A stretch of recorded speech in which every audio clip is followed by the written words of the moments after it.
Get in the car, drive to the gym, get out, do half an exercise, get back in the car, drive home. It sounds ridiculous, right? Obviously, he's not going to get the results that he wants. But if you take a step back, you realize that he was mastering the art of showing up. One of the concepts I talk about in the book, one of the strategies, is this idea of what I call the 2-minute rule, where I encourage people to build a habit that takes 2 minutes or less to do. So you take whatever you're trying to do, read 30 books a year, becomes read 1 page. Do yoga 4 days a week, becomes take out my yoga mat. Sometimes when I mention that idea, people resist it a little bit because they're like, okay, buddy, I know the real goal isn't just to take my yoga mat out. I know I'm actually trying to do the workout. So if this is some kind of mental trick, then like, why would I fall for it? Well, I tell the story of this guy, Mitch, this guy who I talk about him in Atomic Habits. He went to the gym. He's lost over 100 pounds, kept it off for more than a decade.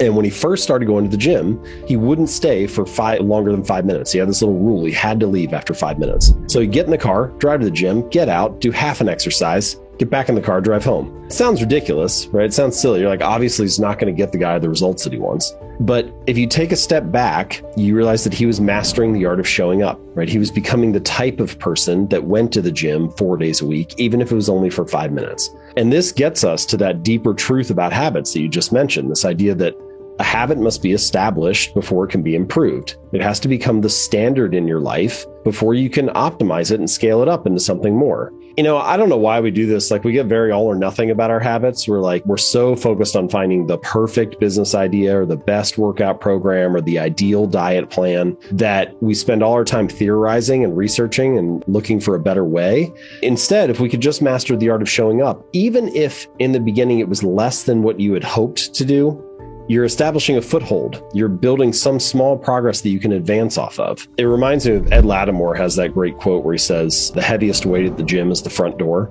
Man, there are a lot of things in life that are like that. The hardest part is getting started. The hardest part is establishing the routine, even if it's a lower level baseline than what you ultimately hope to achieve. But the reality is, if you can't become the type of person who masters the art of showing up, even if it's just for 5 minutes, then it doesn't matter how good the plan is. It doesn't matter how great your theory is. I think the 2-minute rule pushes back on that perfectionist tendency a little bit and just encourages you to master the art of showing up.